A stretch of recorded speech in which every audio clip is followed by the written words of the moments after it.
Im-sama binigyan ng unang pagkatalo si Luffy sa Gear 5 niya. Bali nag-umpisa nga itong chapter 1188 sa isang mini flashback kung saan naalala ni Imu yung naging unang interaction nila ni Joy Boy. Nagkausap nga sila sa isang Denden Mushi at dito ipinakita itong silhouette ng mga ngiti ni Joy Boy. Kasabay nga nito yung pagbabalik sa current timeline kung saan nabanggit ni Imu na oo, alam daw niyang patay na si Joy Boy. Kasunod nga neto dito na natin masasaksihan ang one-on-one nila Luffy at Im-sama. Nag-initiate nga ng atake itong si Imu gamit ang Omen at ibinato ito kay Luffy. Nakita nga nating nakailag naman itong si Luffy sa pamamagitan ng pagpapalayo sa ulo niya. Pero sinundan pa nga rin ito ng Omen na eventually tinamaan rin si Luffy. Nasuntok nga ng Omen itong ulo ni Luffy na nag-cause ng pagkabagsak neto sa lupa. Pero mabilis ngang nakabalik si Luffy sa harap ni Imu at this time sunog na itong mukha niya dahil sa Omen. Nung oras nga na si Luffy na ang aatake mabilis nga lang itong na-dodge ni Imu at pumunta kaagad siya sa likuran ni Luffy kung saan nagtangka nga itong tuhugin sana si Luffy. Pero gaya niya mabilis nga ring nakaiwas si Luffy. Nag-create nga ito ng distansya at umatake ng Dawn Gatling. Parang wala nga lang kay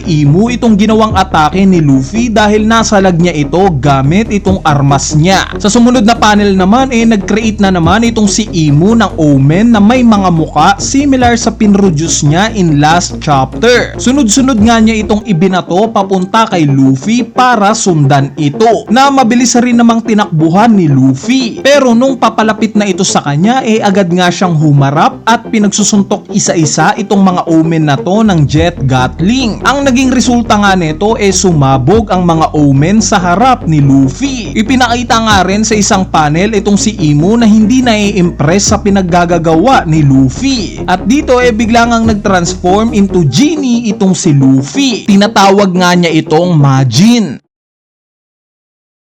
Pagka-transform nga nabanggit ni Luffy na hindi daw niya hahayaan na masayang lang itong naging pagkamatay ni Loki laban kay Imu. Nung marinig nga ito ni Loki galit na itong sinabing buhay pa siya na siya rin namang ikinagulat ni Luffy. At habang nag-uusap nga itong dalawa na to umatake na itong si Im-sama. Nagbato nga siya ng Omen papunta kay Loki. Nung mapansin nga ito ng Ragnir ready na siyang depensahan itong atake na to. Buti na nga lang at biglang sumulpot itong si Jinbei at siya ang humarang sa inatake ni Imu. Nung makita nga ito ni Luffy proud na proud siya. Mag-command nga lang si Luffy at poprotektahan niya itong si Loki ika ni Jinbei. Yes, nag-agree nga itong si Luffy at nagpasalamat dahil ngayon daw mas makakapag-focus na siyang labanan itong si Im-sama. Sa kabilang banda naman nagtataka nga itong si Nami sa kung sino itong kinakalaban ni Luffy. Nag-aalala naman si Usopp para kay Luffy. Si Brook naman nabanggit na malinaw daw na itong kalaban ngayon ni Luffy mas mataas ang ranggo kesa sa mga Holy Knights. Hindi nga rin daw ito kabilang sa mga Gorosei. Ang suspecha nga ni Usopp baka head daw or leader ng mga Holy Knights itong si Im-sama. Misteryoso daw talaga ang world government ika naman ni Brook. At dito ipinakita na nga yung update patungkol kay Ganku. Dahil nga sa pagkatunaw ng bloke ng yelo kung saan nakakulong itong si Ganku in last chapter. Mukhang nakikita na nga nila Brook ngayon itong ilan sa parte ng katawan ni Ganku. Napag-usapan nga nila kung ano ang gagawin nila sa katawan ni Ganku. Hanggang sa nabanggit nga ni Usopp na nangyari na daw ito noon kila Luffy at Robin. Nagyelo na rin daw sila. So ito nga yung moment during Long Ring Longland arc kung saan ginawa ring yelo ni Aokiji itong sila Robin at Luffy.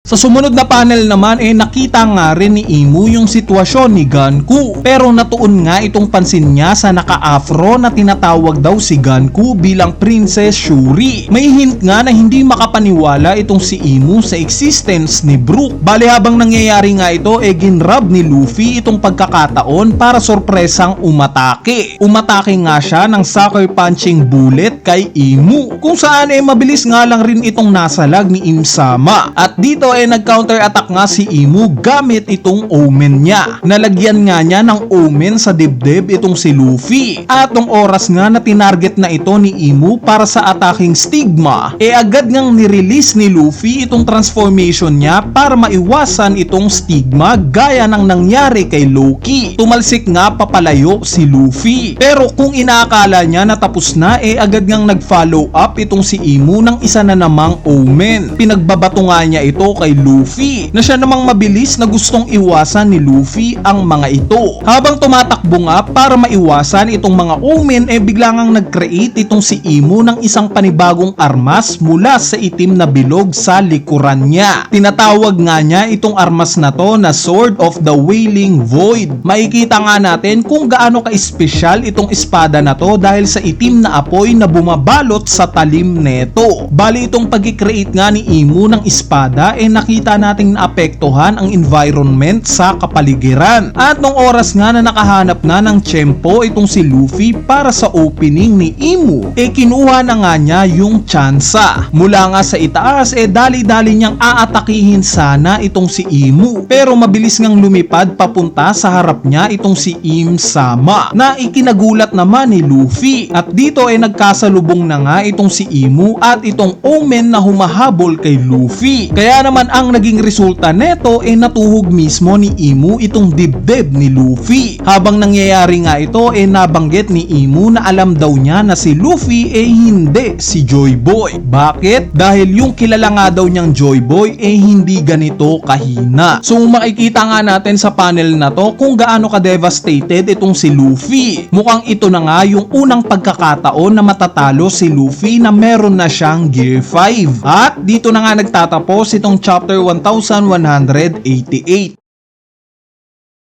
Bali overall nga isang solid na chapter itong nasaksihan natin. 90% nga ng mga panel purong one-on-one lang nila Luffy at Imu. Doon natuhog nga ni Imu itong si Luffy paniguradong sa susunod na chapter makaagawa siya ng paraan para makabangon since siya nga yung bida. Expect nga natin next chapter yung magiging reaksyon ng mga kasamahan ni Luffy once na makita itong naging pagtuhog sa kanya. Siguradong ikagugulat ito ng grupo nila Nami. Bali meron ngang break next week kaya asahan nyo na yung susunod na chapter lalabas next week pa. Pero huwag kayong mag-alala dahil gagawa nga tayo ng mga videos para hindi nyo maramdaman yung paparating na break na to. Kaya naman stay tuned lang sa ating channel. Kung sakaling na-enjoy nyo nga itong chapter ngayon huwag na kayong mahiyang pindutin niyang like button dahil napakalaking tulong na nga niyang like nyo para sa ating channel. At syempre, idamay nyo na rin yung subscribe button para sa mas marami pang videos tulad neto. So, yun lang.